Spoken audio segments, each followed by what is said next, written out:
ऋषिमुनियों की पावन धरती, देश धर्म का नाता है।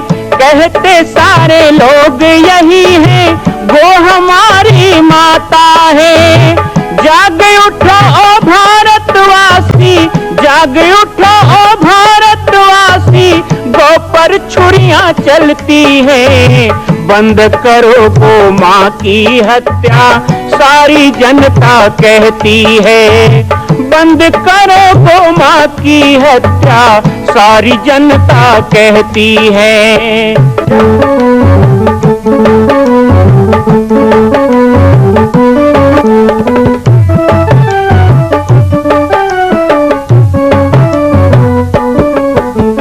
जगह जगह पर बूचड़ खाना, लाखों गौएं कटती हैं। किसे सुनाए व्यथा हमारी, नैना नीर बहाती है। रक्षा करना गौ माता की, रक्षा करना गौ माता की, गीता ज्ञान सिखाती है। बंद करो गो माँ की हत्या, सारी जनता कहती है। बंद करो गो माँ की हत्या, सारी जनता कहती है। जय श्री राम, जय गौ माता, जय गोपाल। स्वागत है आप सभी का भारत के हृदय स्थल छत्तीसगढ़ प्रांत में मां कौशल्या धाम जिला बालोद में विगत 18 वर्षों से बन रहे इस विशाल दिव्य भव्य मंदिर का निर्माण। विश्व के अंदर भगवान राम के लाखों मंदिर हैं। अब अयोध्या में भी रामलला विराजित हो चुके हैं, लेकिन छत्तीसगढ़ की बेटी मां कौशल्या जो राम की माता है, उनका एक भी मंदिर पूरे विश्व में नहीं। इसीलिए यह विशाल तीर्थ का निर्माण विगत वर्षों से चल रहा है बालोद जिला छत्तीसगढ़ में। 25 करोड़ की लागत से बनने वाला 108 फीट ऊंचा, 65 फीट चौड़ाई और 136 फीट लंबाई का राजस्थान के ठोस पत्थरों से बनने वाला यह मंदिर हजारों वर्ष तक भारत में 5वें धाम कौशल्या धाम के रूप में स्थापित रहेगा। 3 तल के इस मंदिर में प्रथम तल पर भगवान शिव, मध्य तल में गोद में रामलला को लेकर स्वर्ण सिंहासन में मां भगवती कौशल्या विराजित होंगी और तीसरे तल पर पंचमुखी हनुमान। इसके अलावा सामाजिक समरसता को समर्पित यह मंदिर सनातन हिंदू धर्म के समस्त देवी देवताओं महापुरुषों की मूर्तियों से सुसज्जित होगा।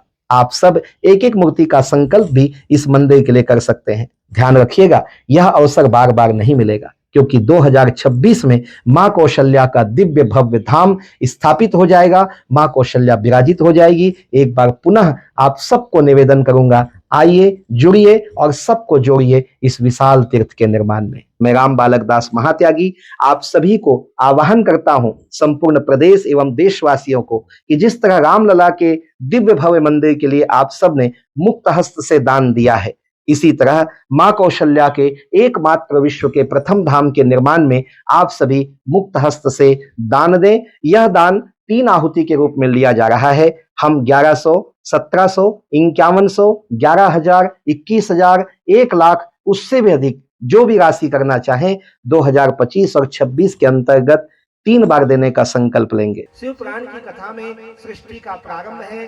7 लोग ऊपर, 7 लोग नीचे, और हम जिस धरती में रहते हैं वो धरती का निर्माण जलचर, थलचर, नभचर, नाना, इन सब का वर्णन है। कितने प्रकार के लोग हैं, कितने, लेकिन ये सारी चीजों को ऋषि मुनियों ने क्यों लिखा? इन सब को लिखने का सुर क्या है? कथाएं याद रहती हैं, लेकिन कथाओं के पीछे जो संदेश छुपा है, दृष्टांत हमें याद होता है, लेकिन इन दृष्टांतों में सिद्धांत है। वो सिद्धांत यदि हम याद नहीं रखेंगे तो सब व्यर्थ चला जाएगा। एक माँ थी, उसके 2 बच्चे थे। बच्चों को कुछ बीमारी हो गई, लेकिन वो कड़वी दवा खाते नहीं थे। वो वैद्य के पास गई कि मेरे बच्चे बीमार हैं, कमजोर होते जा रहे हैं, आप कुछ ऐसी दवा दो। बोले दवा तो मैं दूं, लेकिन आप कहते हो कि आपके बच्चे दवा नहीं खाते। बोले एक काम करो। बोले क्या? दोनों बच्चों को शाम को बुलाओ और कहो कि हम आपको मिठाई देंगे, मिठाई खाओ। माँ ने बच्चों को बुलाया और कहा हम आपको रोज मिठाई देंगे।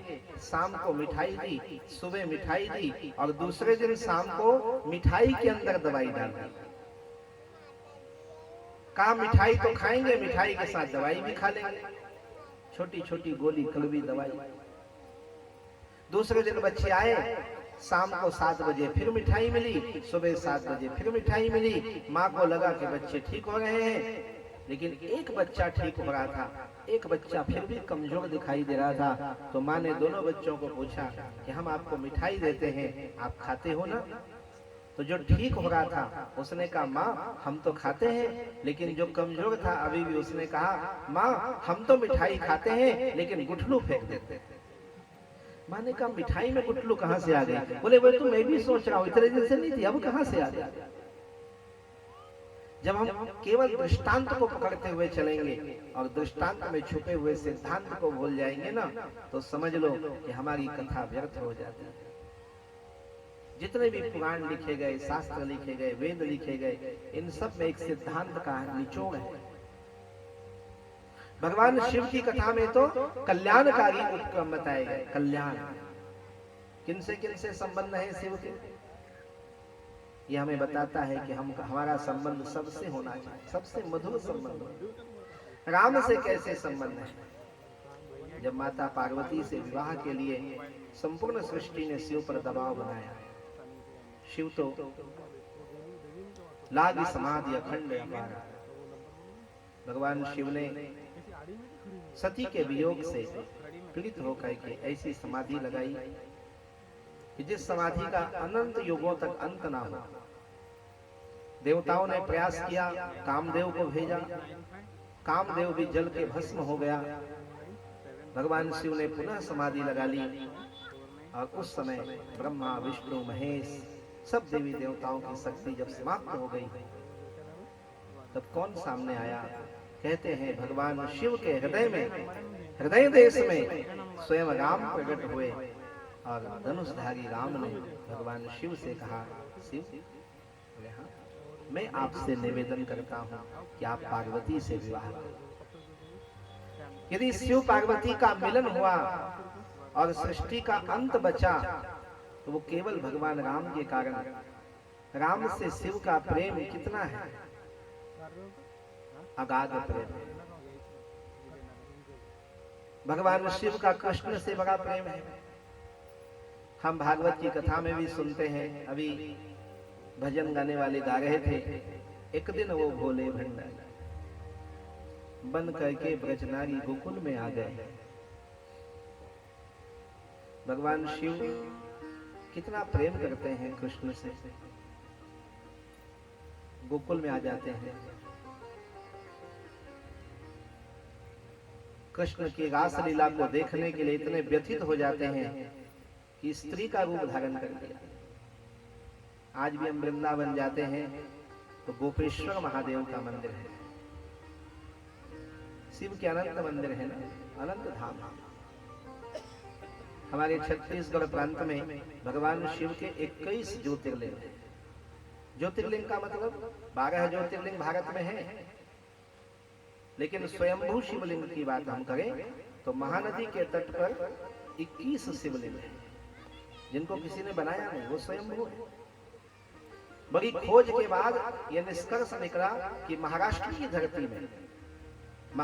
धरती में भी भगवान शंकर के लगभग 41 से भी अधिक स्वयंभू लिंग है, जहां पर अनादिकाल से पूजा पाठ चला रहा है।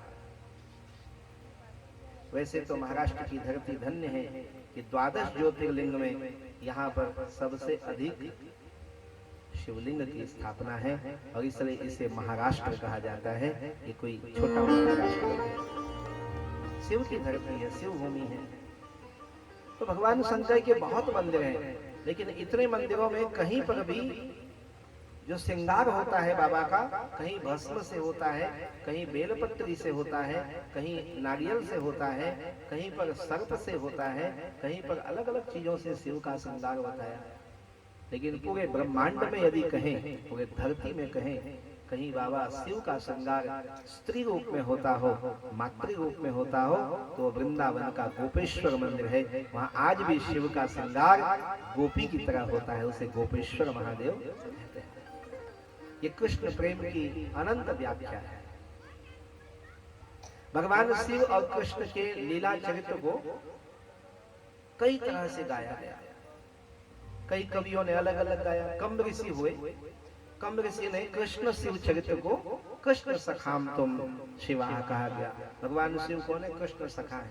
शिव पुराण में भी द्वितीय खंड में एक कथा आती है कि भगवान शिव जो है कृष्ण के साथ, राम को स्वामी मानते हैं लेकिन कृष्ण को सखा मानते हैं। लेकिन संबंध है ना, बड़े मधुर संबंध है। राम से भी मधुर संबंध है और कृष्ण से भी मधुर संबंध है, और दोनों की सेवा भी करते हैं। देखिए, राम के दूत हनुमान बने। कौन है? रुद्र देह तजि नेह बस वानर भय हनुमान। स्पष्ट लिखा है कि रुद्र देह को त्याग कर हनुमान बने। किसके लिए? राम की सेवा के लिए। हनुमान कोई दूसरे नहीं है। हनुमान जी के आगे हाथ पैसारे बिना राम जी का दर्शन नहीं हो सकता। राम जी के दरवाजे में कौन है? हनुमान जी है। राम भक्ति कौन देंगे? हनुमान जी देंगे। अच्छा, एक जगह में गया था तो बोले कि नहीं नहीं नहीं, ये पैसे का लेन देन द्वापर युग से चालू है। हनुमान जी भी तो कह रहे हैं कि होत न आज्ञा बिनु पैसा रे। अरे ऐसे वाले पैसा रे नहीं है, पैसा रे हाथ जोड़े बिना हनुमान जी को राम के दर्शन नहीं। अब वही हनुमान जी कहाँ बैठते हैं? तो कृष्ण ध्वजाम स्थितो विप्रः। भगवान कृष्ण जिस रथ को हाँकते हैं द्वापर में, अर्जुन का रथ, उस ध्वजा में हनुमान जी बैठे। कपित ध्वजम। कई बार महाभारत के युद्ध में कर्ण के द्वारा, दुर्योधन के द्वारा, भीष्म के द्वारा, अन्यान्य कौरवों के द्वारा, अर्जुन के रथ पर अश्वत्थामा के द्वारा कई आक्रमण किया गया, लेकिन अर्जुन का रथ टसमस नहीं हुआ। लेकिन कहते हैं महाभारत के अंत में जब भगवान कृष्ण रथ से उतरे और अर्जुन को कहा कि हे पार्थ, अब रथ का त्याग करो, महाभारत युद्ध हो चुका है, तुमने युद्ध में विजय श्री प्राप्त कर ली है। और जैसे ही अर्जुन रथ से नीचे उतरा और हनुमान जी ने ध्वज का स्थान छोड़ा, उस रथ में आग लग गई। वो धू धू कर जलने लगा। अर्जुन ने कहा, प्रभु ये जल कैसे रहा है, हमारा रथ नष्ट कैसे हो गया? तो भगवान कृष्ण ने मुस्कुराते हुए कहा, अर्जुन इस रथ के ऊपर इतने हमले हुए हैं, इतने आक्रमण हुए हैं, फिर भी ये रथ बचा रहा, वो तुम्हारे कारण नहीं, मेरे कारण नहीं, तुम्हारे रथ के ध्वज पर जो हनुमान जी विराजमान थे उसके कारण तुम्हारा रथ बचा रहा। ये हनुमान जी की नहीं।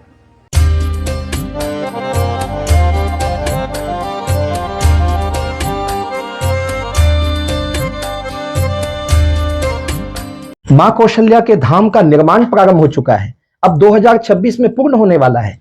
अरे अंगद हनुमान नहीं तो गिलहरी तो बनिए। एक छोटा सा संकल्प आप अपने मां भगवती के लिए नहीं कर सकते हैं? यदि आप राम भक्त हैं तो मैं चाहूंगा कि मां कौशल्या के धाम के निर्माण के लिए आप अपने जीवन का एक अंश जरूर समर्पित करें। आइए हमारे नीचे चल रहे व्हाट्सएप नंबर और अकाउंट डिटेल पर संपर्क करके अपने जीवन का एक अंश लगाकर आप भी पुण्य के भागी बने। मैं राम बालक दास महात्यागी, मां कौशल्या धाम, जिला बालोद, छत्तीसगढ़ से। मां कौशल्या की पावन जन्मभूमि छत्तीसगढ़ प्रांत में बालोद जिला में स्थित है श्री सर्वसिद्ध शक्तिपीठ जामड़ी पाटेश्वर धाम। परम पूज्य सद्गुरुदेव राजयोगी बाबा जी की तपस्थली श्री पाटेश्वर धाम और विश्व के अद्वितीय मां कौशल्या जन्मभूमि मंदिर निर्माण का दर्शन करने और इसी प्रकार समसामयिक विषयों पर अपना ज्ञान वर्धन करने के लिए और 10,000 गायों के लिए बनने वाले श्री हनुमान नंदीशाला गो अभ्यारण्य का समाचार प्राप्त करने के लिए आप सभी देखते रहें YouTube चैनल पर राम बालक दास, और हमारे चैनल को आप सभी सब्सक्राइब करें, घंटी का बटन दबाएं ताकि आप सूचनाओं से जुड़े रह सकें। जय श्री राम, जय गौ माता, जय गोपाल।